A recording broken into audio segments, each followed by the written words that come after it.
Oh, that's I was getting the same thing. Yeah. But that wasn't my ex-wife thing. But you know what you should do? I'm Gizz Lazlo. I'm just Paul still. Welcome to episode 40. It is 40. So we were last season? Yeah, last season I think we did 42. 42? 42. 82 fucking episodes. This is 40. We have 2 episodes left. Yeah. And we're wrapped up for season 2. Tonight and then tomorrow, that's it? Or tomorrow? Next week. Let's do it tomorrow. Next week, and then one after that. And then we're calling it quits. For at least a couple weeks. Yeah. So how was your week? It wasn't great. It wasn't terrible. I got Rob Reiner died, probably by his kid. That was weird. There's a lot of stuff going on. I got Tom Bone in my house. Yeah. We other places too. Last week, and they showed up. He moved in. Something that happens every week now. Did you see the alligators at the LSU stadium? Yeah. That's fucking awesome, dude. It was weird. I don't know if anybody missed that. The stadium flooded, and I know we don't talk about sports, but this is about alligators. And the gators moved in. And there was like 30 of them, and they were not small. No, I would have been throwing hot dogs and kids. That wasn't bad. This is going to be a fun week, I think. How you doing? How's your day? How's your week? Good. Writing the next foreclosure record, which is not easy. And I'm in a slump with verses. Choruses I'm good with. Verses, and it's not lyrics, it's melodies. Well, you'd have to be a musician first. Takes one to know one. Yeah, I know. I know how you feel. But it's been tough, but a couple losses. We've both lost a couple people this week. And it's just getting tough. I'm kind of glad the year's coming to an end. So I have to say, yeah. Start over next year and see if we the year of the some horse. Shit up. But that's what alcohol's for. Yeah, there's that. It's gonna be the year of the horse next year. It's supposed to be some kind of crazy like reset year according to astrology. So astrology. Here's astrology. We're having issues. With shit. Poop like a champion cereal. So. I must say, I haven't put the hat back on. Stop. Oh man, God! Gambled and lost. Well, I'm excited tonight. We got 2 really great guests and some really great bands. And there's a lot of history tonight. Let me start off by doing our regular work here. I want to thank our sponsors: Headline Records in Hollywood, Transplants Brewing in Palmdale, MEOWZ Thrift Shop in Pasadena, RIOT Manufacturing in Las Vegas, Licorice Pizza Records in our backyard, the Tattoo Room in Simi Valley, and of course, Almost Famous Magazine. Hey, Scott. The Hang with Scotty. Yeah, the Hang Holmes. Ballinger. So, and then as usual, all our episodes are dedicated to the great Joey and late Joey Ramici. Next order of business, some birthdays. Every week we celebrate birthdays of friends of ours in the music scene, and today's no different. First off, yesterday would have been Jeff Toe from Drunken Public. It would have been his birthday. He passed away more than a few years ago. Really dear friend. Still love and miss you, brother. Jesse Weimer from Off by an Inch up in Canada. His birthday's this week. Ephraim from Manic Hispanic and Death by Stereo. Yep. Really dear friend of ours. Phil Bronco from Flex Bronco. His birthday's this week. Dylan Commissar, nephew or son of Tom from Bad Town Boys. His birthday's this week. Awesome drummer. And that kid can play. Pete D from The Addicts. Another good friend of ours. Marty from Bad Bruno. His birthday. Hey, Marty. Week. Dave Pollock from Destiny Tour Booking in Germany. Really good friend. His birthday's this week. Paulo Del Carmen from Iron Vermin out of Vegas and a bunch of other bands. Kaya Egan from Bug Out in San Diego. Carl Morris from Exploited, UK Subs, Billy Club, and many other bands. Dear friend of mine. And your birthday's coming up next Sunday. On Sunday, huh? 51? 51. 51. We celebrated your birthday in Palmdale last year. Yeah, I went and saw the radioactive chicken hates us. We've still got to redo that interview. Yeah. That was rough. That's still taken down, huh? Yeah. Yeah, so we got to redo it. Was that this season? Or that was last season, wasn't it? Was one of the last shows? Yeah, it had to be. It had to be. Oh, that was. I think we booked him on my birthday at the Transplants, right? Because we were like, I was like, oh shit, we don't have a guest. Yeah, I think. What are you guys doing tomorrow? And and then we ruined their lives. And they flew in. And we ruined their lives. But all right. Let's see. When was it? When did I go on tour? Back in August. I don't fucking know what day it is usually. August or September of this year. Foreclosure went back east and did 3 shows with the kid that hung up on us. Oh yeah, $3. But no, we did the tour with 2 other bands. Sparkle Life. Yeah. Steve Jennings, he was here a couple weeks ago, and Playing Dead from New York. Yeah. The last night we played in Philadelphia at a place called Ortlieb's, and a really cool bar and a lot of cool people. But for me, I don't know. I've been a huge Dag Nasty fan, pretty much my entire life. I have questions. And to share the stage with someone like Peter Cortner, I mean, it was an absolute pleasure. Applied Knowledge, their new band, is fucking love, amazing. I've been listening to them all day today, and the bass. I have questions. Of the bass, I have questions. Incredible. Sam, I met him that night, and he was just such a sweetheart, and we just put the hat back on. We just Sam. stood there and laughed for about 20 minutes, just laughing. Yeah, just being idiots, talking about stupid shit, random stuff, and I fell in love with the guy, man. It's just a sweetheart, and we should give him to the public so the public can fall in love. So let's get him in. Boink, boink. Hey, guys! How you doing?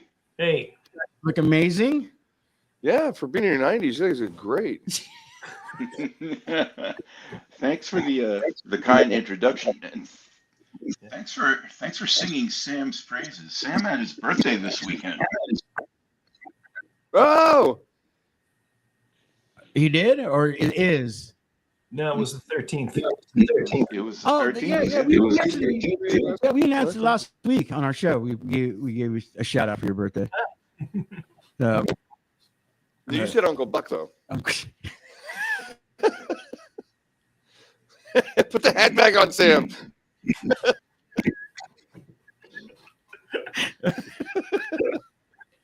Maybe later. How you guys doing? Everything good? And I mean, Pittsburgh's going to win tomorrow.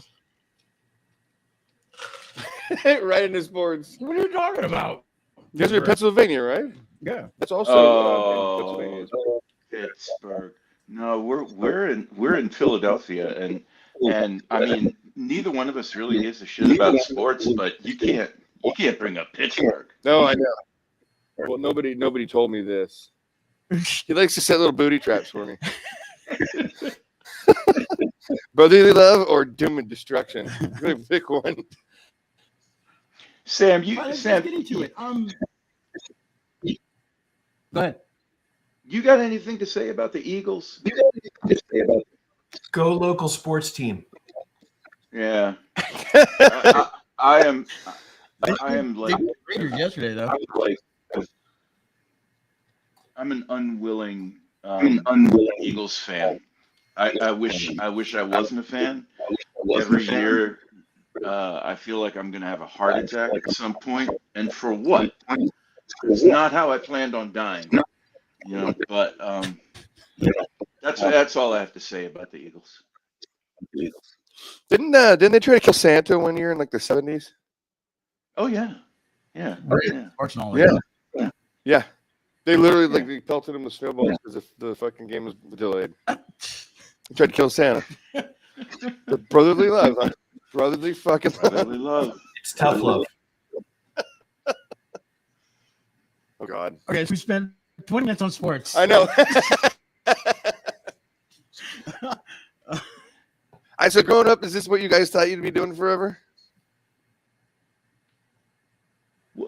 Sam, I mean, I'm sure you did. I'm still trying. Does that count? Well, I maybe. I honestly didn't, and I was sort of surprised to start to get re-involved, but I'm really glad I did because I feel like I found the perfect partner to work with in Sam. I think the phrase was I caused Pete to unretire. Yeah. Yeah. Yeah, he really Sam really did. Uh-huh. Yeah, and I will get you back to that.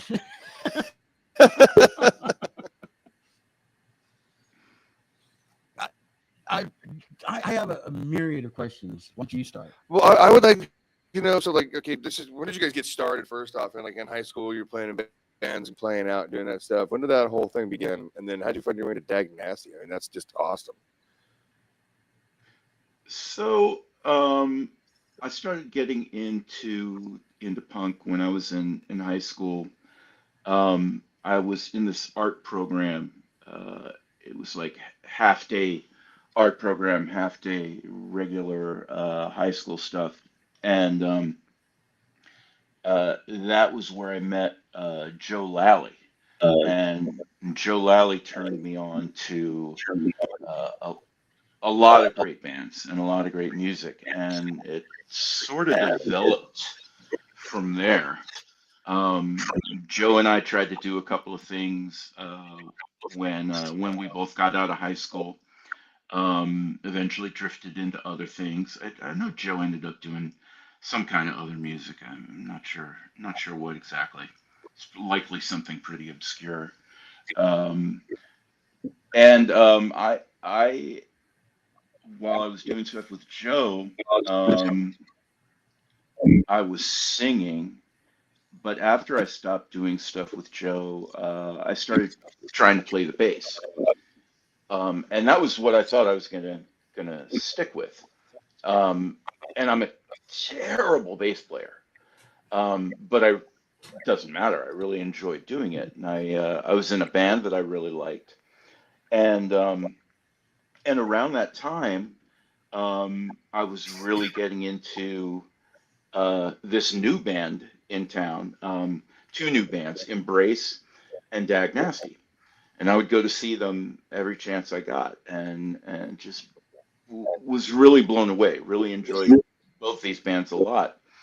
And so I'm with my other band that I'm playing bass for, and we're sitting around, and there's this free paper that came out in D.C. I think it comes out in other cities too, called the City Paper. And there was an ad in there that said Dag Nasty is seeking yet another singer, or something to that effect. And our drummer jokingly said, "Hey, you ought to do that, like as a joke."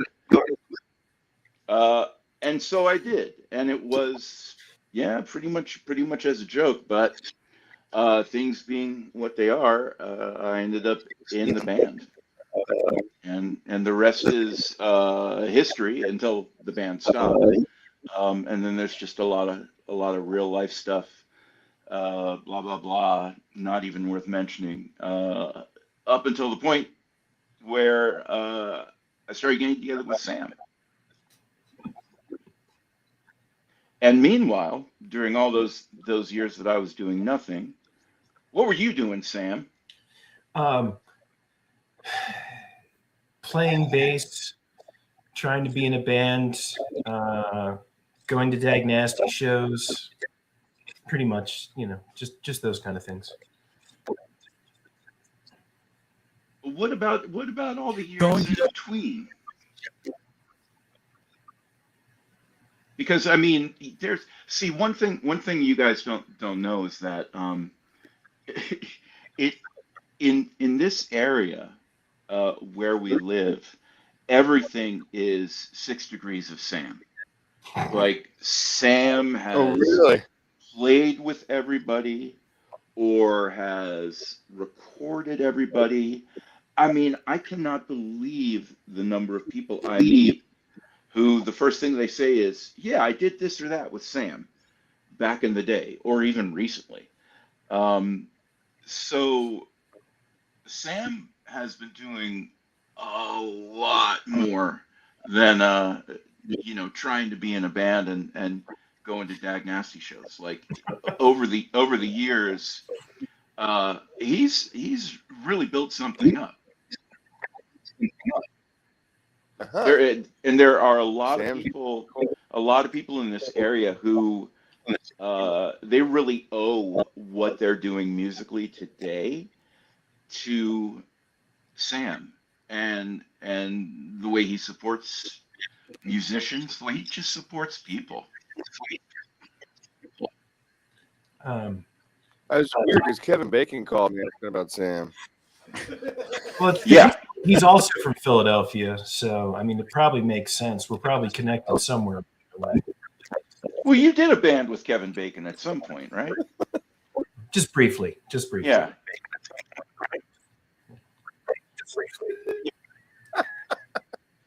Was that X-rated by porn band? No, it was our Animal House. Kevin Turkey.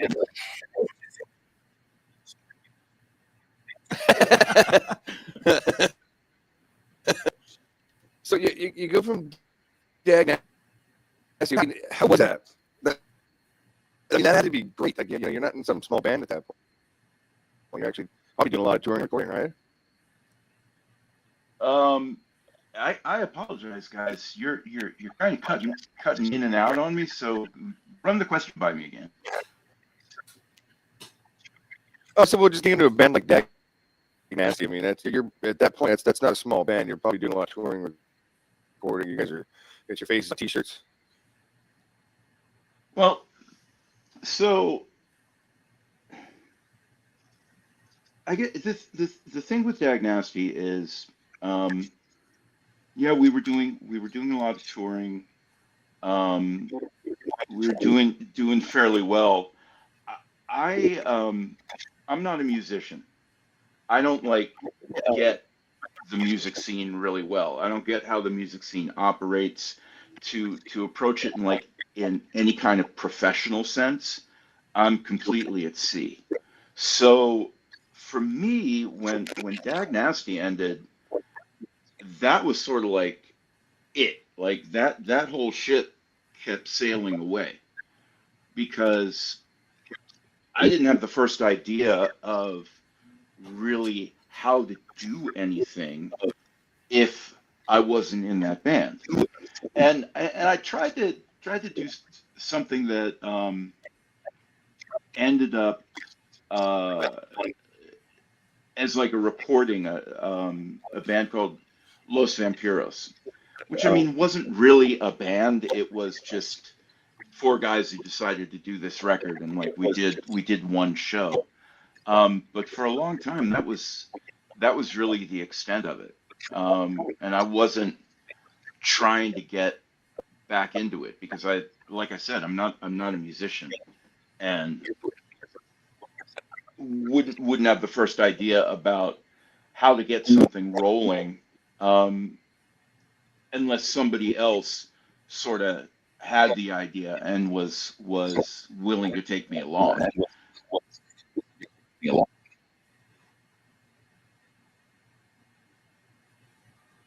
That's interesting because I think as a singer I totally get that. Like I play drums, but I don't write music, so I have to depend on someone else to write music. Like in Foreclosure, I have to depend on Lewis to write the music, and then I write the lyrics and sing the songs, and that's how it goes. So yeah, I always felt like as singers we're the tag-alongs unless you're an actual music writer. Yeah, and you're writing everything, and then here's the songs, but I know Peter knows when you have looks and you have talent and you have a voice, that's easy. Yeah.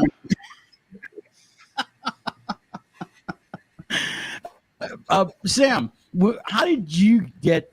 What was the first band that struck you to go? Okay, this is what I want to do. I want to be a bass player, or did you start off with another instrument? I unsuccessfully had piano lessons as a child. My piano teacher right in front of me told my mother to stop bringing me, that I would never be any good. I had no ear for music, and I'd never be a musician. So I've been playing out of spite for a very long time. And then a couple years later, I was always drawn to the bass in music in general. And then punk rock came along, and someone played me Minor Threat for the first time. And between like Minor Threat and The Clash, I was kind of hooked. You know, I was just completely hooked at that time. And then that just caused me to want to pick up the bass. And then the other thing I think that was actually very important was shortly after that, I heard Motorhead for the first time, and then I really knew I wanted to play bass. So, I was going to say your tone is very reminiscent of this. You know, I think it's actually clean now. It's clean, but that tone, even a little bit of Tool. Yeah. You know, and I'm not a Tool fan, but I do love the bass tone. Or a Tool. It's actually the Stranglers. It's definitely I'm definitely trying to steal the sound from the Stranglers when I play with that bright tone. I can see that. Yeah. Okay. So yeah, how did you discover what equipment you have now? What equipment do you have now? But like, how did you kind of go down that route? Where like, I want to play through this, and this, all the way down to cables. Like, what do you run through now? For bass, Yeah.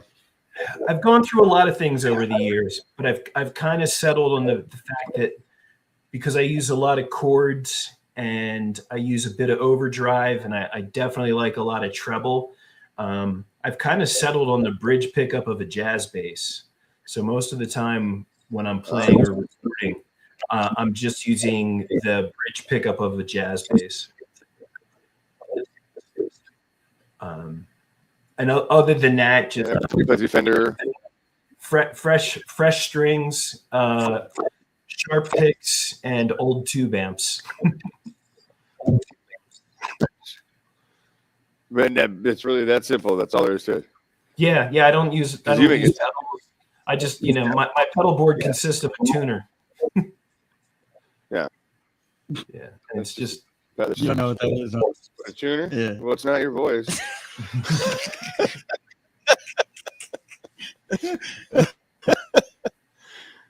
He wants to be a guitar player so bad.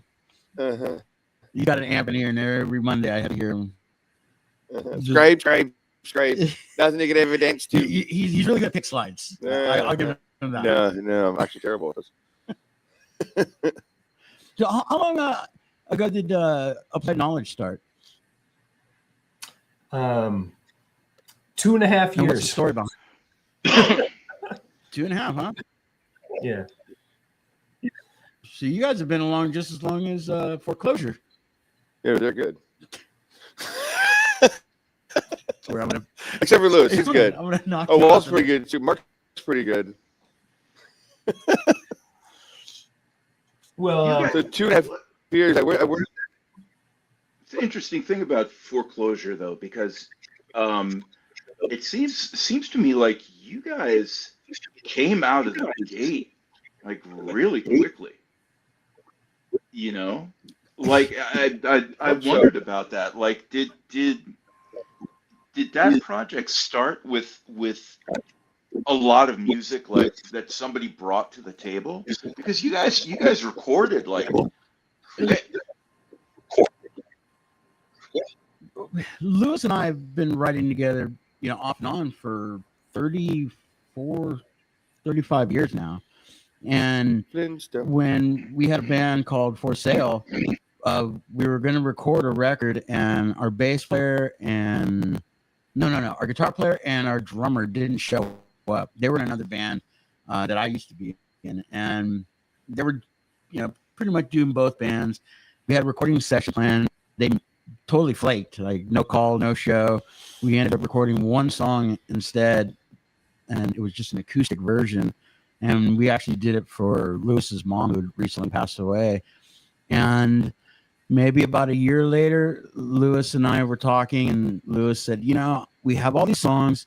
Let's get Wall to play drums, and let's just record a record, maybe do a show, and let's just do this Foreclosure. And I was like, well, there's the name of the band. Yeah. And I'm in. Yeah. And yeah, that's what we did. We recorded side A and of the vinyl. And then a few months later, we're like, well, this is pretty good. It's mixed. Let's do 5 more songs. And we did side B. Mark joined the band. And then we did one show where we were like, all right, this is going to be one and done. We ended up doing that show, and we walked off stage. We were at the merch booth because we, made, a couple of T-shirts just to commemorate the one show. And 2 people offered us shows that night. And we're like, yeah, sure, we'll do these 2 shows. But that's it. Lewis, for as excited as he is the one that's like, he doesn't have to do this. He does it because he loves it.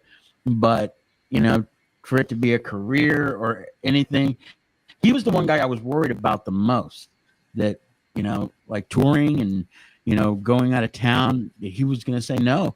And he's been the biggest, champion of like, yeah, yes. And when, does he poop like a champion? And when you guys, when we had that tour and, you guys were involved with it, I was just like, this isn't going to happen. It's not going to happen. We're not even going to get to that point to fly out of town. And when the day started getting closer, I was like, shit, we're actually going. And we had a blast, and we're still a blast. The thing that Lewis said when we first started this was, I want to be in a band with no expectations, and I want to be in a band with my friends. I don't want any outsiders. Somebody quits, we're done. We did have a bass player quit. We replaced him with another bass player who I think gels with us a lot better, and it's just more comfortable touring, staying all in the same hotel room. We're good. We don't argue. Everybody's funny. Even Lewis, who never had a sense of humor. I know it's funny as hell. Years, the guy never had a sense of humor. Last 2 years, great sense of humor. I don't know what happened, but we're just having fun. And then the amazing show to play on. Like, I mean, to be quite honest, one of the shows that will always stand out in my memory is playing with you guys. To see you guys play, listen to your guys' songs, I was just amazed. And then I was really amazed by the way you guys had your merch booth set up. I took pictures of it. I was like, God, this is what we got to do. This is what the pros do. Well, they make millions. They can merch people. Yeah, exactly.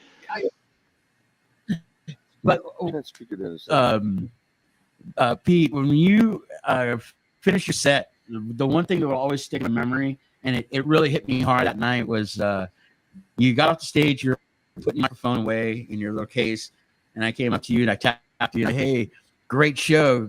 May I get a photo with you? And you looked at me and you said, absolutely. And I took a picture of us, and you asked me my name, and I introduced myself, and I go, I'm Gizz, I'm the singer for Foreclosure. And you let go of my hand, you looked at me, and you go, I'm a fan of yours. And I was just like, whoa, yeah. What the fuck? I had to walk out. And then I walked in, and I started talking to Sam, and we started joking about Mountain Dew. And I don't know what the joke was, but he made me laugh. And 20 minutes, we're just laughing our asses off. But it was an amazing night. It was an amazing show, an amazing town. That block that Ortley was on, it just so many people, and then everybody in our bands were there, and your crowd was really cool to us, and it was just an amazing night. I didn't have a hot dog. That was a really that was a hell of a lineup. Like I was amazed at that show. I'd love to be able to say that anytime you've got a lot of bands play the bill, like they're always all great, but it's not always the case. But that night, man, it was everybody was just bringing it and playing such really good music. You were talking about how prior to foreclosure, the two of you have been working together for a long time, and there's some parallels there with the applied knowledge story, but one big difference I think for us is that one of our guitar players, Scott, Sam has played with Scott for a very long time. Sam and I had been working on some things together. Sam recorded my vocals anytime I was doing anything for Field Day. And once Field Day came to a stop, Sam and I started working together on things. So that was like Sam and I getting to know how we work together. Sam, remind me, I mean, had you actually been in a band with Jay? Jay's our drummer and our merch genius. Had you been in a band with Jay? Yeah, that's the thing with applied knowledge is we've all worked together in the past in various forms. Like I've played with Jay in the past, and then our other guitar player Joe used to do live sound and kind of like a Martin Swope kind of tape sample thing for my other band that I was in previously. So between working with all of them and working with Pete, everyone in this band, even though we've only been a band a short time, we've been working together for over 20 years together. But Sam is the only common element there. And that was one of the reasons why for applied knowledge, like we really kicked things around for a while before we would play live. And then even from there, like we really wanted to take the music we were doing and kick it around playing it live before we went to record. Because like I said, Sam was the common element, but it was Sam sort of had faith that he could bring all of us together in a room and we would end up being able to do what he had in mind. But for the rest of us, it was kind of a leap of faith. It was like, I don't know. Because I think musically, we all kind of occupy, there are areas that we have in common, and then there are areas that we just don't share in common at all.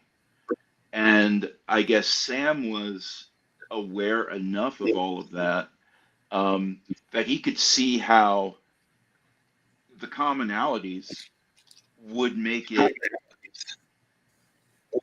easier for us to would sort of oil things so that we could actually play together. But the differences would be the thing that would bring something new to the table.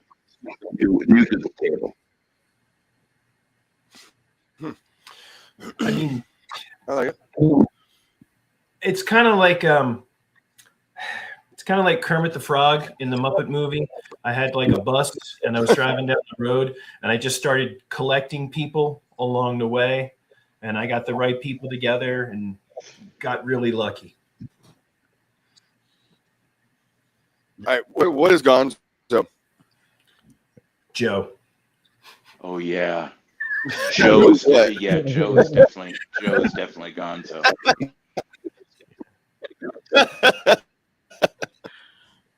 So you're the Gonzo in this group. Kick back, mosquito boy. You're buzzing. You're the Tijuana bridge troll in this group. So where do you guys draw your subject matter from when you're writing? Yeah, Sam, where do you draw it from? Were you talking to me? Anybody. Okay. It's not sports. We know that. So, well, go ahead, Sam. This is the one that's always Or- tricky, because I think we definitely pull from influences, things we've listened to along the way, but a lot of what we're doing is, I'll have an idea that I'm coming up with, and I'll think about the people I'm playing with. I'll think about the people in the band and how they play. So a lot of the parts we're coming up with, I'm writing with people in mind. So I'll start to work on a part, and I'll start coming up with a guitar line, and I'll think, this sounds like something more like Scott would play. And then when I'm working on, a counterpart to that, I'm like, this feels more like something Joe would play. And I start to take the idea and I kind of break it apart into playing to the people's strengths that I'm working with. So I'm really writing more to the people I'm playing with. I think how this stuff comes together. And if you're talking about, or if you're asking about the lyrics, the kind of roundabout way to explain it is, I've had enough experiences in trying to do music and then like sort of running away from it, saying, nah, music isn't something I'm doing, and sort of the back and forth of it, to recognize that this like insistence I have of continuing to try to do music and insisting on like being a vocalist is it's almost like a tick. I don't know if you're familiar with the term stimming. Stimming is a term that's it refers to self-stimulatory behavior, and it's usually something that is it's talked about in like when people are discussing autism, and it also comes up in other similar syndromes. But it's something that you do to cope, something to calm yourself. And what I've started to realize is that I don't want to call it my approach, because it's not an approach. It's just the reality of what it is. I don't write songs, like I don't write narratives. What I do is I've got shit that I'll just start mumbling to myself. And since I started working with Sam, I've made it a point that when those things are running through my head, I write them down.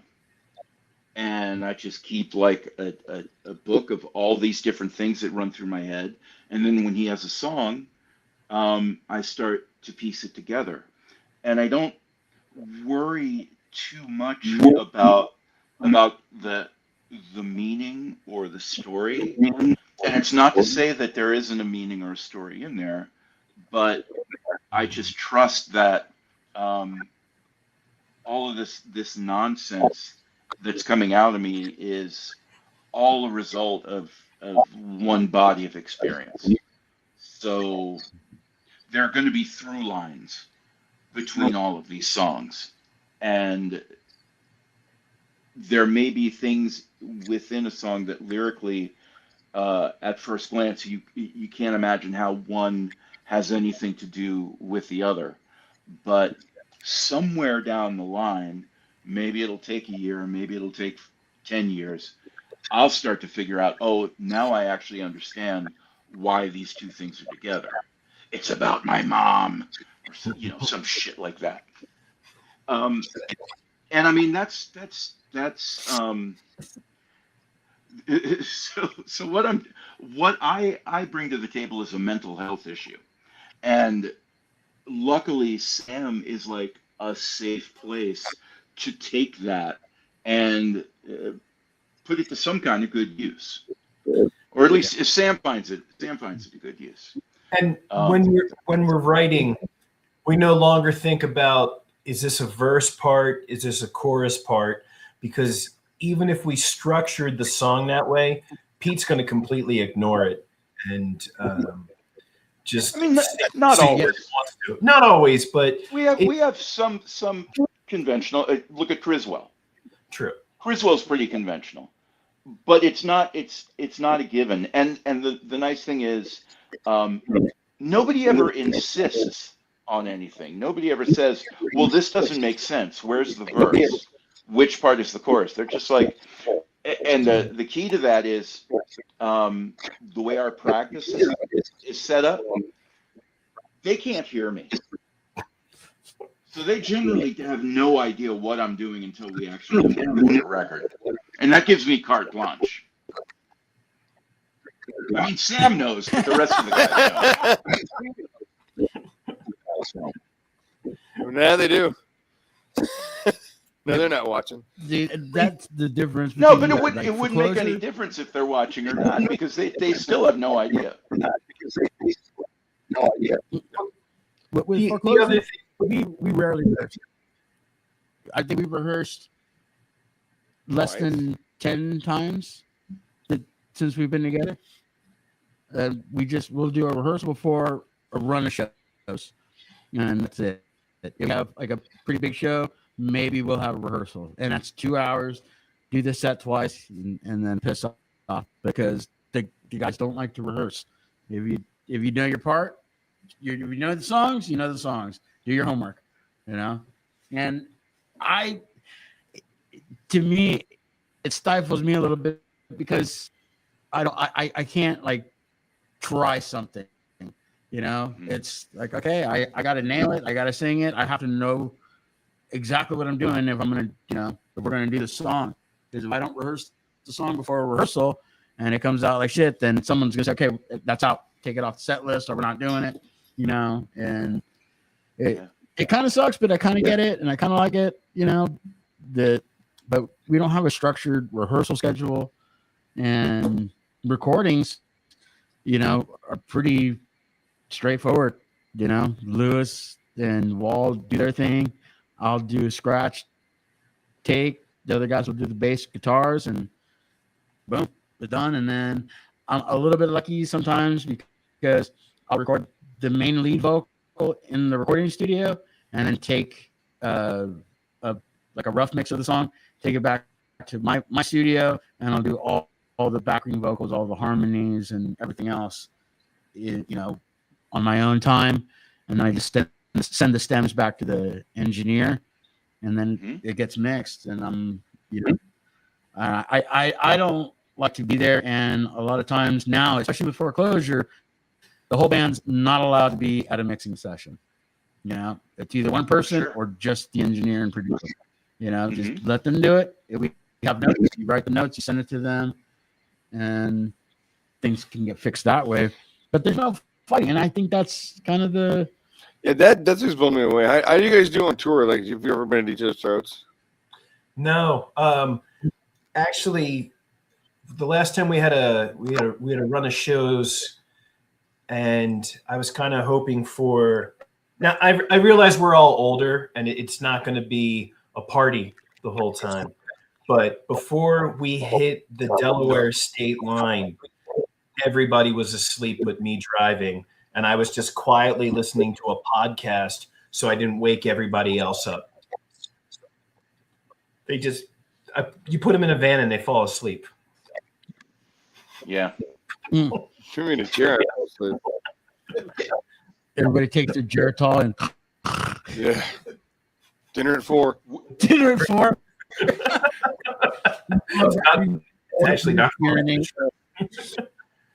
But just to jump back to what you were saying before, with us, we actually play regularly. We rehearse regularly. We kind of thrive on the same room, a lot of eye contact. As much as our songs are kind of structured, there's still whole parts to our songs that are kind of left up where we're, even though it's in small amounts, the songs are kind of short, we're still improvising a lot. And that just comes from playing together and playing off of each other, being in the same room. With the other three guys, with Scotty, with Joe, with Jay, our drummer, there's a lot of communication going back and forth. A lot of times when we're playing live, I have to remember to turn around and face the audience because I just play to our drummer. Jay and I are just kind of locked in eye to eye when we're playing, and I have to remember that, like, oh, there's people watching. I should probably turn around. Do you like straddle the bass drum and just love on the beat? Sort of. As long as I can hear the kick drum and the hi-hat, I'm good. I did notice that night I was playing with you and your drummer were definitely locking in, and had the eye contact thing going. I think in Foreclosure we don't even look at each other. I don't. If I look over at Lewis, he just looks like he's angry. He's like, it's past my bedtime. So does Mark. No, Mark has fun. Mark, he's been opening up and having more and more fun. I think Mark is the one that has the most fun in the band. He's the one jumping around, and I think he's the oldest in the band, so he tries to act the youngest, and he does jump. I don't. I'll break an ankle. Yeah, you got to be careful. I should know this, but where the hell does Mark live now? Eagle Rock? Really? I think we're Texas again. He doesn't live in Texas. He works in Texas. But he lives here in LA. Okay. Because he actually lives up the street. The time that I ran into him a few years back, it was in Texas. And he was playing with Sloth Fist. And so when I heard he was doing stuff with you, I was like, is this guy he's nationwide now. He's all over the place. Takes after me. Yeah, that's right. Yeah, guess so. I love being a band. Band takes me somewhere, I'll go. I don't care. I played in bands all over the world. I was in vans. I know you like to get in vans. That's something interesting, and I want to bring up too. Is like, we're all in our 50s, above 50, let's say, and like I still love being on the road. I attribute that to not having a family. I don't have a wife. I don't have kids. I'm pretty free to do whatever the hell I want to. And also Wall, he has no kids, no wife. He's ready to go as long as work, lets him do it. The other three guys in the band have kids, so I get that. But do you love being like being on the road, or is it like, okay, I'll do weekends, 3-4 shows and that's it? Like runs or tours, let's say. Which one? Where are you guys at with that? So Sam, I feel like you've got the most of the two of us. You have the most responsibilities in terms of you've got to get certain things settled and put in place before you can go on the road. But I have a feeling you'd be a road warrior. Like you could do a long tour and just be fine. It's just planning. That's all it is for our band. Right now we're playing what we can. Every time we stretch out a little, I'm always very happy about that. Obviously we're limited by day jobs and lives and what we can do and what we can afford to do and can't afford to do. But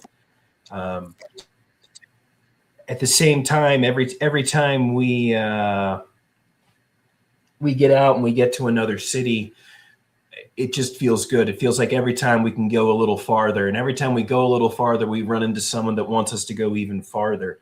So I don't think it's out of the question there's nothing on the books right now, but mentally, I know we're all up for it. So it's I use the battleship theory with applied knowledge. We're not going to get there real fast. We need a little room to maneuver, but we'll get there. We'll get to you. We'll get the job. I like being on the road. I mean, it's weird that the part that I like the least about it are the actual shows, and the reason for that is once we get to where we're going to play, that's when I have to deal with the stuff that I'm the worst at. So there's no point in me hanging around for anything up to the point of sound check or even after, because I don't know anything about music. I can't set up an amp. All of that, anything that they're even talking about, it's another language to me. So it's like stand around until they tell me to get in front of the mic, and then I'm done until we're actually going to play.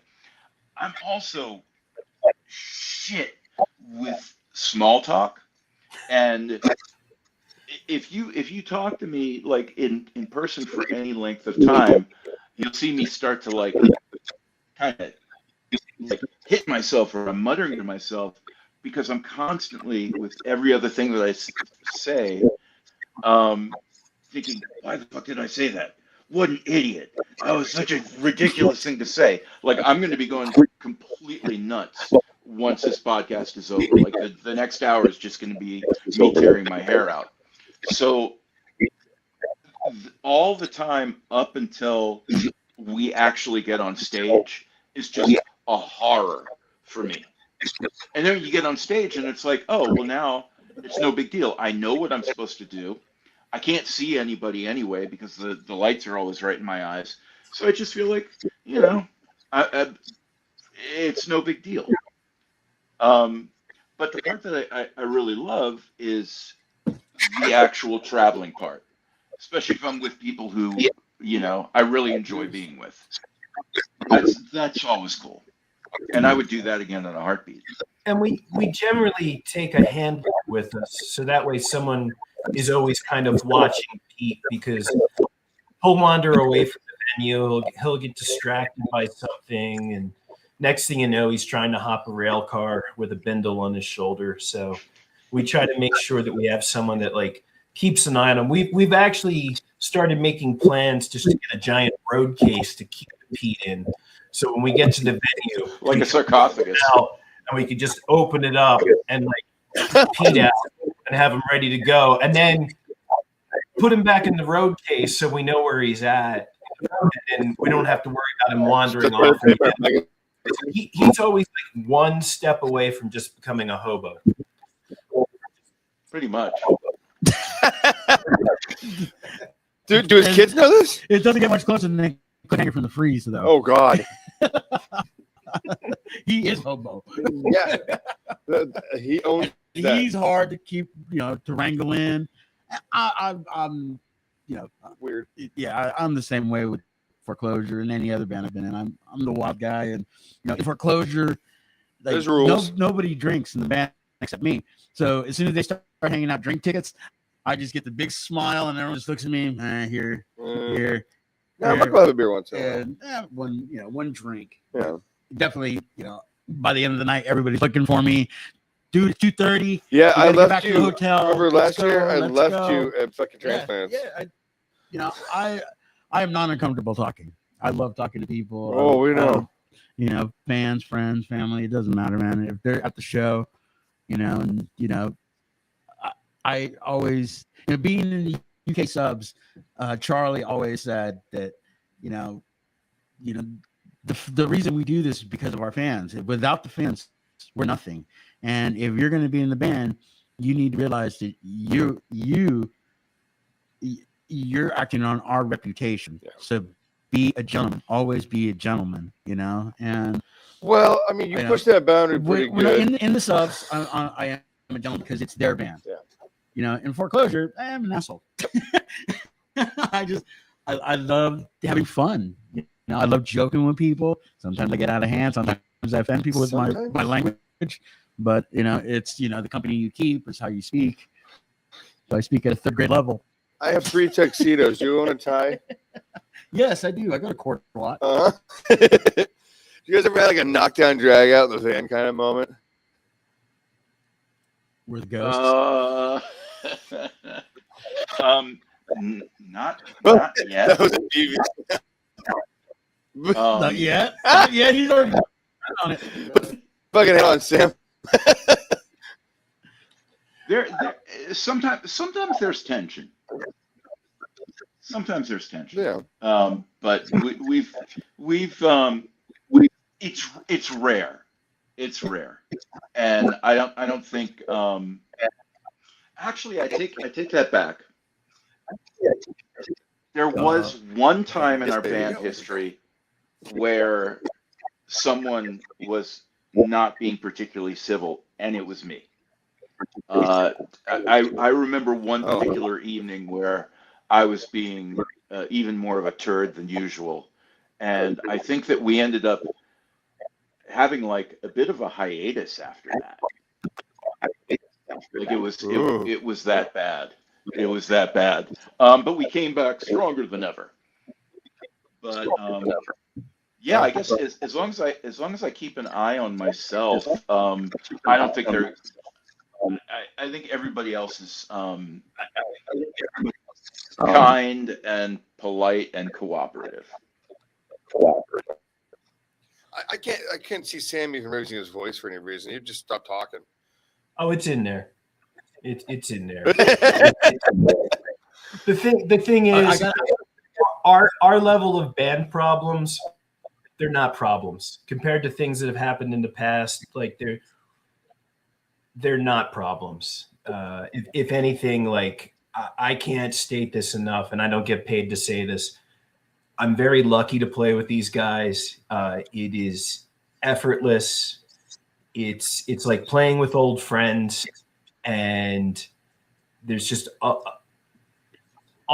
of the tensions that you see or hear about in other bands. Like this is like a fairy tale at this point, because like I've never had it this easy working on stuff with anybody. So I don't mean to kill Pete's story, but I don't even remember what he's talking about. It's like Rashomon. You're going to get 5 different versions from us, but like I don't even know what he's talking about. I'm debating now. Like, should I remind you, or should I just be like, oh, no, I made it up on the podcast. Or are you thinking in the back of your mind, Peter? Was it even this band? Oh yeah. Oh no. Well, actually, I have been in. I'm trying to think if there've been. No. Okay. So I've been in a band where occasionally there was tension, and anything else that I've done, no, things have run very, very smoothly. Okay, here's one. This question is for both of you. I'm going to start with you, Sam. Craziest shit that you've seen at a show. It could be your own show or a show that you've gone to. We had to stop a dice game to roll our equipment through in one place we were playing, and I told you all of the bar staff had holsters, and in those holsters they had air horns. So anytime patrons would start arguing with each other or get too loud, the bartenders would pull out an air horn and literally put it to someone's head and fire it off. And while we were getting set up and loading in, a friend of ours drove by the venue, took one look at it, and just kept driving. Oh shit! Oh, was that Gizz Manor? So, only show we've ever gone away from was in Jersey. What in Jersey? We were playing there, and We went to the liquor store. A guy pulled a gun on our drummer. I didn't see it. I was already halfway back to the van. We get back to the van. He gets in. He grabs his gun, and I'm, what are you doing? He's like, some motherfucker pulled a gun on me. So you're gonna take your gun back? No. Get in the fucking van. We're out of here tonight. It's done. Says the guy who got shot. Yeah, that's why I didn't want to get shot again. Jeez, I got the postcard. Okay, now your turn, Peter. Your craziest shit you've ever seen or been through. Well, so this isn't so much crazy as just for me, it was memorable. There was a fight that I saw develop. Not people that I knew, but it was at some club we were playing, and these two guys, I guess they knew each other, and they hadn't seen each other for a while, and they were really enthusiastic that they ran into each other at whatever this show was. So I don't remember the town or who we were playing with, but they were like buying each other drinks and hugging and the whole works, and I hear one of the guys. I'm not like hanging out close to them or anything. I'm just catching a bit of it now and then. But I hear one of the guys saying, man, you should have called me, man. And I hear the other guy saying, well, man, you should have called me. And I'm like going back and forth, not really paying any attention. And come back at another point 5 minutes later, and they're still on this one topic of who should have called who. I'm still wandering around. Then I hear a glass break, and these two guys are just at it with broken beer bottles, just yelling at each other. You should have fucking called me, man. And it was like friendship. It's a beautiful thing, and and nobody was trying to break this up, because I think that two things had happened. First, these two had been really entertaining everyone who was at the bar and near them. So it was like, this is cool. Let's keep this going. But it was also at the point where like it looked like blood was going to be drawn. But I think they were also like just annoying enough that they were like, maybe these two friends should just like do each other in. So I don't know what the end of the story was, but I'm hoping they got along. At the end of the night, that one guy had both phones in his pocket. Yeah. Oh, hey, sorry, brother. Here's your phone. That's why you didn't call me. They probably got married. Oh, this was old enough that this was pre-cell phone. I mean, this was like sometime in the 80s. Oh, the pre-pagers. Yep. Yeah. No, there were pagers. Of course, I didn't call you.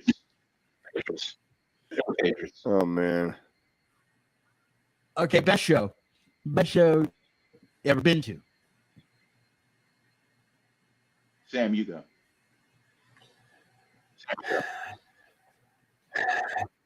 Foreclosure. No.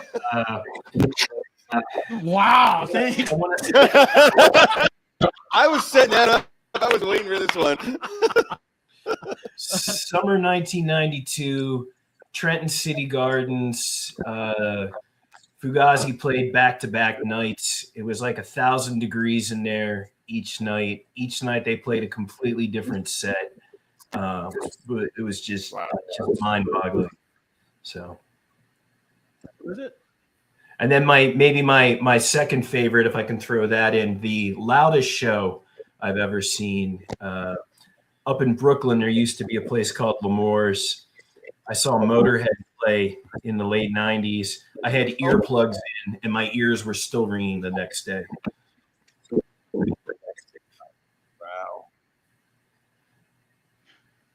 Oh my God. Motorhead is a loud band. Was.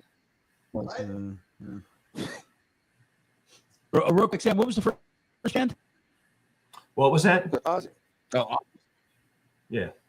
he said Ozzy. I didn't register in my ear. You're speaking English, that's why. Shut up. All right, Peter, what about you? He's still thinking. Hmm. He's still thinking. Rush Well, Pictures tour. anytime Beefeater played was always a highlight for me. Like Beefeater was just the best live band ever. They were incredible. So any particular place where I saw them play was always a highlight. Beyond that, I saw the Hot Snakes in this little club in Copenhagen, and that was outstanding. I mean, they were on fire, and just being in that city in this really really cool but very small place. It was just an amazing evening. This is the one that really leaps out to me, though, and this might seem like, oh, come on, it's not that big a deal, but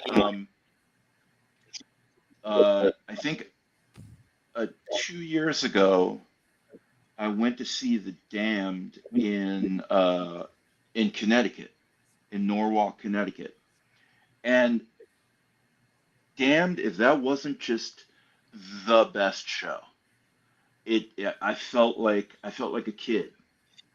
Absolutely felt like a kid. I felt like it was like a kid at a show in total like idol worship mode, like standing directly in front of Captain Sensible the entire time, just looking up at him, smiling at everybody, and just being like, this is fucking fantastic.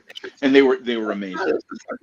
They were absolutely amazing. And it was the first time I ever saw them, because I always missed them back in the day. Oh, I've got those shows too. I bought tickets for Off With Their Heads 3 different times and canceled all 3 times. Oh, that's so wrong. That is so wrong. I think we're gonna get right up to Desert Island, one record. What record is it?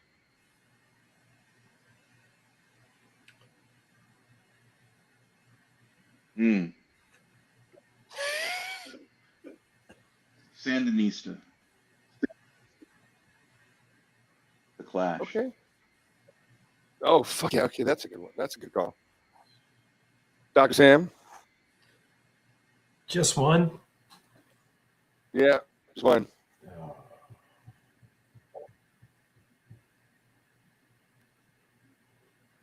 I didn't take a record player, just a record.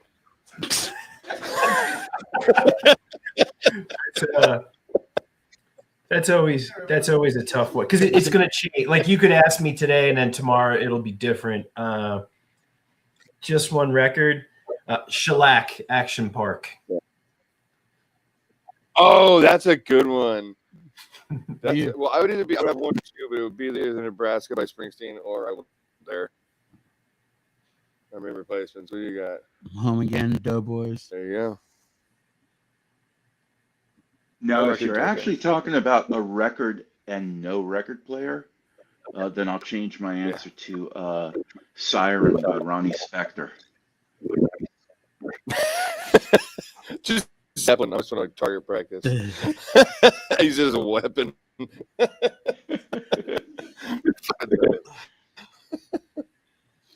But we're getting under the end of our time. Where do we go for merch for you guys? How do we get money in your hands?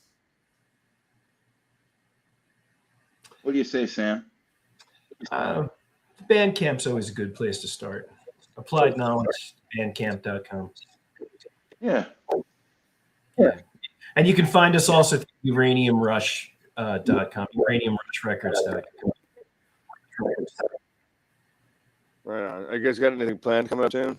Recording, touring, playing? Definitely recording. All right. Yeah, we have cover band. Say again? Don't listen It's a to him. foreclosure cover band. Oh, yeah.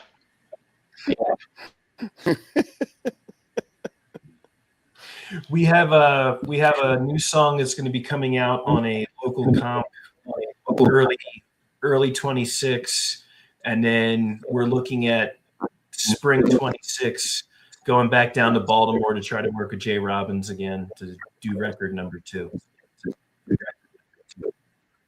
All right. Any shows coming up? Yeah, we have January, right? Yeah, we have 2 in January in Philly. One at the beginning of the month, and a bigger one on January 30th at the Rotunda with Light Beams from Washington, D.C. I got to look that up. You got a show this weekend that canceled, huh? For weather? Yeah, we got like 5 inches of snow dumped on us this weekend. That was a bummer too. That was going to be a As lot big of as fun. you. I know. That's twice as big as you.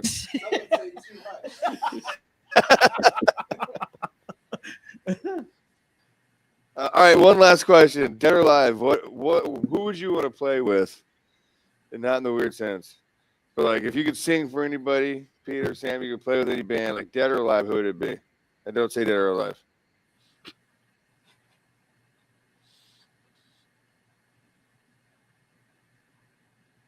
The Alzheimer's kicking in. You have an answer? You have an answer, Sam?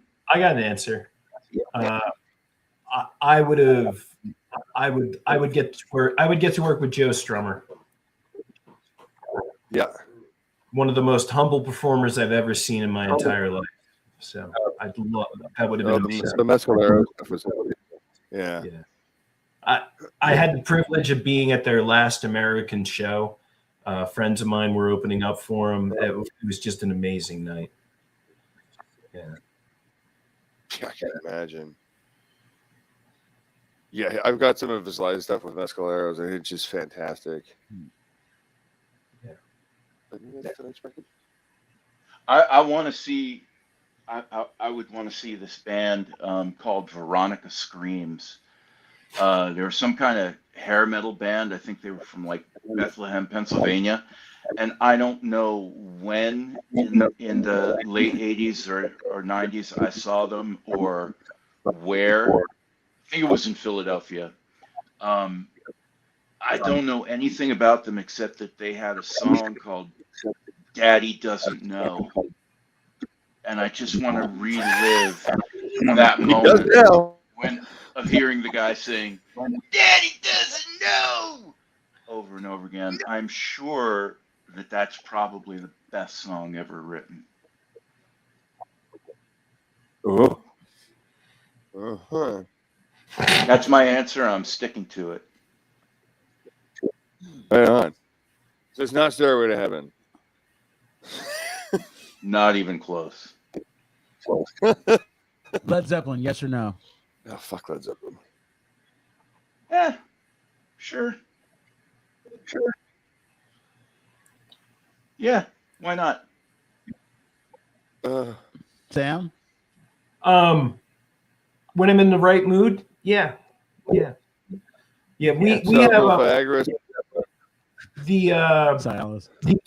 on our first EP, there's a song called Chevy Breaks, and the original title was When the Chevy Breaks, because it was about my old truck.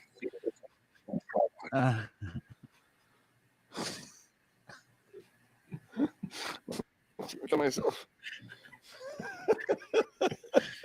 It was called Ford before No Brakes. I think you just turned 51, right? Me? Yeah, I will. No.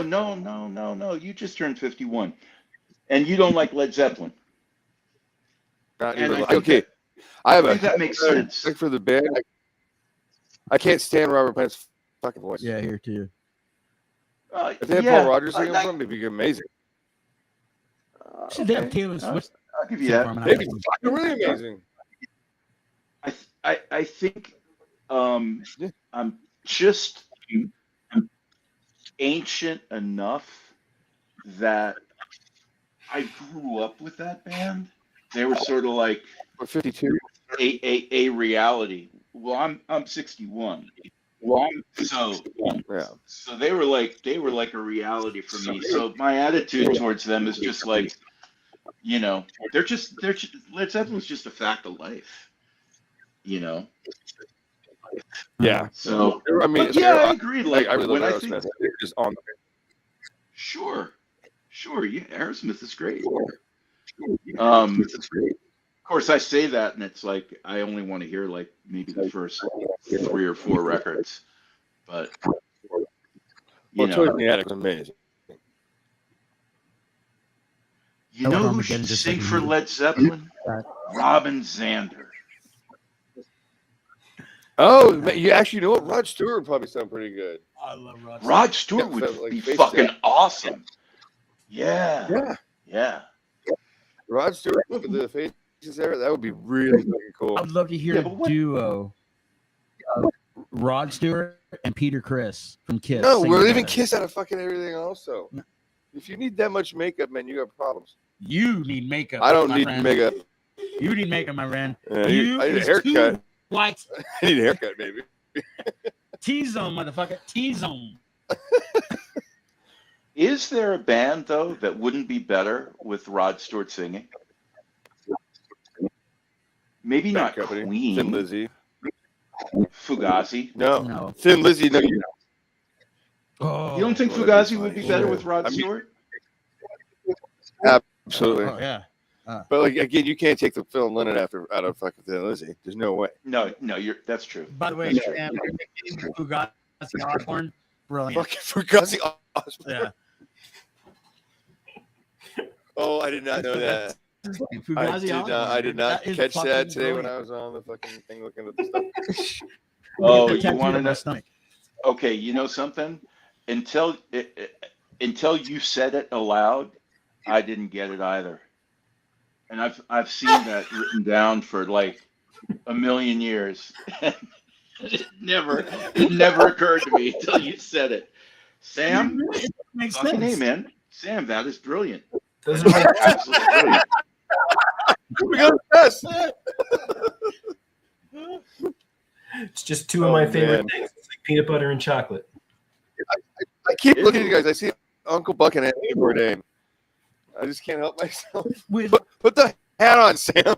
Peter looked a little bit with his glasses on. He reminds me of Fred. No, it's Uncle Buck. He's Anthony Bourdain. He reminds me of Fred Armiston. We're big in that guy's Sheboygan. horrible. Yeah. Oh my God. I eat pancakes.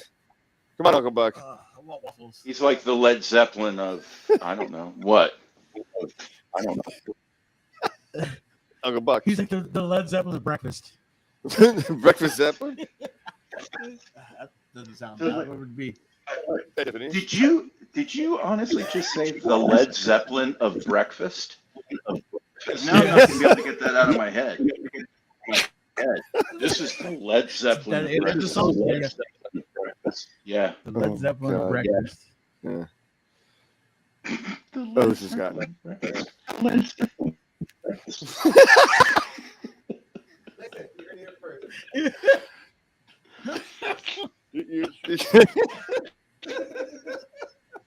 I think if the four of us actually hung out together, we get in trouble. Oh yeah. Do you guys drink at all? Too much? A lot?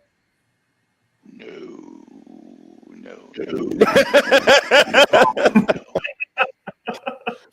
We don't have any excuses. Yeah. If I'm not mistaken, that night that you and I were at Ortlieb's, and I was talking to you, Sam, we were having that conversation, and Foreclosure was just about to hit the stage, and I was looking at the menu, and I was like, I'm not allowed to start drinking until we hit the stage. So I for good reasons. And amazing part about Ortlieb's is that night that we were there was the first night that they had Mountain Dew on tap, and that was their selling point of the night. Yeah, we got Mountain Dew on tap now. Like, well, I'll take a couple of those. About to go on stage, and I look up, they have Twisted Tea, and that's my favorite drink. And I'm like, oh, no way. So I looked at the bartender. I'll take 3 for the stage. She hands me the 3 bottles. Never had it in a bottle. Better. It's good anyway. Yeah. And I hit the stage, and again, an amazing night. That night will forever be. You drank a Mountain Dew one on stage. You didn't think you'd have to pee in the middle of the set? No. 20 minutes. Yeah, And okay. do You're like 74. I mean, shut up. But that was such a brilliant evening. I was so blessed and just lucky to be able to share the stage with you guys and to finally meet you, Peter. You really were. Years, man. And it was just an amazing night. You got lucky. You pal. were blessed. You were blessed. Yeah. You were blessed. I was, man. I'm glad you Not too many recognized other people bring on mics to the show. Tell you what. Why do you bring your own mics to shows? Back in 94, we were touring, and we were 2 days behind Gigi Allen, and one of the clubs said, "Yeah, Gigi Allen sang out of that mic the other night." They're not using it. So, You don't know. I mean, you do know where it's been actually. I called home and had my wife mail my microphone from the studio back to me, and I've never used another mic. I've never really thought of Gigi Allen as punk rock. I thought of him as a head case. Yeah. Punk rockers are some disgusting motherfuckers, man. Some of you. Like my mic's fucking bad. Like this one. Got rust gauge. Yeah, what? You don't brush your fucking teeth every day. How does that happen? Too rust. You don't know It was rusty. You know nothing about health. Or steel, huh? Mr. Look, mine's fucking- Never be gone. Get clean as shit. Shit ain't clean. Your fucking cock ring fell off of it.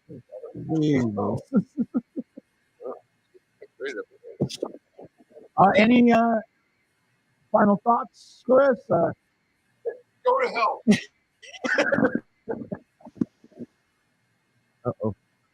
Uh-oh. Yeah, there's the Bourdain. He's going to let the ferret on us. No, none. Cover, right? Is that cover? Doesn't it suck to be as good looking as us, Peter? Yeah, it's a constant burden.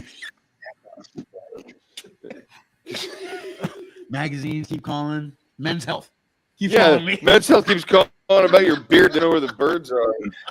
No. I think the only calls we get are from AARP. No. I just got my card. I want the discounts everywhere now. Oh, yeah. Yep. Every time I go to Denny's, I use it. Oh, I'm all about it. I'm like, fuck this, no discount days. I got Discord mail order has fucking, it. They have a Really? AARP discount. Yeah. Yeah. No. Yeah. You can put it in like right at the end when you're buying a record. You put in your AARP code. Thanks, Ian. It's pretty cool. Yeah. Just another way Discord is making America better. This week, we have an ongoing thing, and every guest that we have on our show, we have them sign a baseball, and we're donating them to it's a health organization from Punk Rock Saves Life. So we're going to go out with the help of Scott Saldinger, and we're going to donate them for auction. So hit on that shit, and you get a chance to get you guys a ball, and you can sign it and still famous. That's one thing. Like every band or artist we've had in, like I've signed a lot of shit, but I've never signed a baseball. I was thinking about doing hockey pucks. They're fucking expensive. Fucking Irish band, Dick. Hockey sticks are not a good Sam, do you want to sign a ball? They want you to sign a ball, Sam. That's a good shot. I didn't know your name was Ralph. Oh. It's Uncle Buck. Well, anything else? Yeah, give me your wallet. All it's got is an AARP card. Yeah, and that's even not working. To my dad's name. Oh God. All right. Well, thank you guys. Again, man, I've been, You guys are making some bitchin' music, by the way. Thank you. I've been dreaming about having you guys on the show for weeks. And definitely meeting you guys, playing with you guys was the highlights of 2025 for me. And we'll definitely, in a couple of weeks on our last show of the season, we'll be talking about this episode. Oh yeah, absolutely. Like, Get back guys, on the road. Get back on the road and get back out here. Let's do it again. When are you guys going to come to LA? Oh, fucking nice. Jesus Christ, man. If we do that, though, Pete, can we swing through Rancho Cucamonga? Oh, for sure. Yeah, for sure. Yeah. What's that? Dr. Strange. What's that place in Pedro? No, there's also a Bass Pro Shop. What? Oh yeah, the Bass Pro Club. Dr. Strange. Yeah. Strange. There's a really killer ramen place in Cucamonga that does a peanut butter ramen.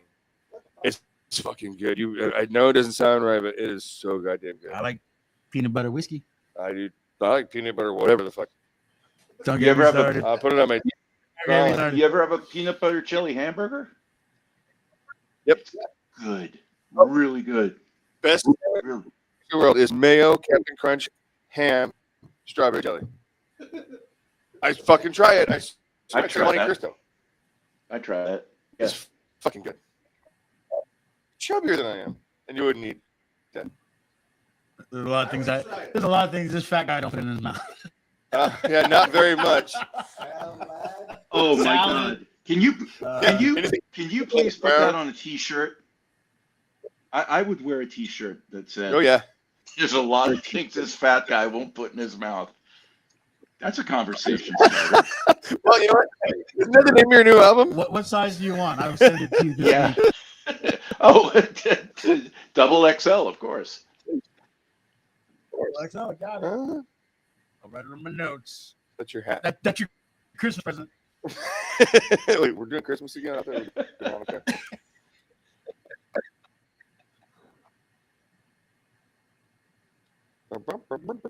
Now he's writing, and there's somehow math involved. I don't know what the fuck's going on. Those are numbers. Carry the one. Prime number.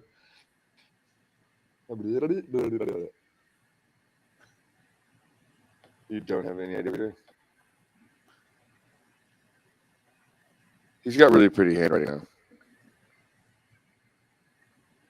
now. My You're gonna read it back? 1712. Tahi. I mean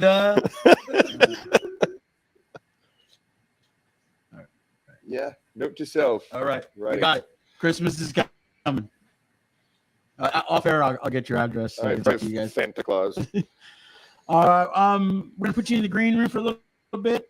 Say our goodbyes, and then we'll say our goodbyes to you guys. So, back in a little bit. But thank you guys so much for being on our show, and thank you for having us. This has been a lot of fun. Yeah, Applied Knowledge Bandcamp. Spend some money in your pockets, everybody. That's how these things get done. I'm pretty sure that none of you here is making $1 million off anything we're doing like this. Yeah, and bills are fucking real. I know 2 of them. One's not. So, Punk Willing, we'll see you guys next year and play with you guys, and I look forward to sharing the stage with you guys and hearing your new stuff, and happy holidays and all that stuff. And it'll be great, man. You as well. All right, Buck and Bourdain. Much love, guys. We'll see you in a little bit. All right. Cool. Episode 40. Down. That's 82 total. 82. What if we just did another 18 right now? I mean, we could actually. You'd fall asleep. I was falling asleep. I've been fucking exhausted. Dropped your bottle of whiskey. No, I hit it on the table. Also, I'm drinking whiskey. Yeah. I just said that. Yeah. All right. Next week we have Jay Nothington from Nothington, and that's gonna be good. Tsunami Bomb, He's and gonna maybe several other bands. Known the guy since 2011. A really good friend of mine. So is he coming in? We'll find out this week if he's going to come in, and we'll be doing him remotely like tonight. But once again, thank you guys. What we didn't say earlier, be sure to like, comment, share, and subscribe to our channel on YouTube. And if you're bored and have some, just put an envelope full of money in the mail. Yeah, bro. I don't know where you're gonna send it to, but well, somewhere. Well, if you do it right, you can just write your address in as, or wait, how's that work out? You write the return address, but you don't stamp it, so they return it here. Self-addressed stamped envelope? No stamp. Oh. You just write the return address is this address. You put your address in as the other thing, and then when you put it in the mail, it gets returned here. I get it. So check it out. I just saved you 25 cents. Yeah. Okay. So $250 each All right. for me. All right. Episode 40 down the tubes. You know what you should do? Come back next week and check us out. Oh God. Peace.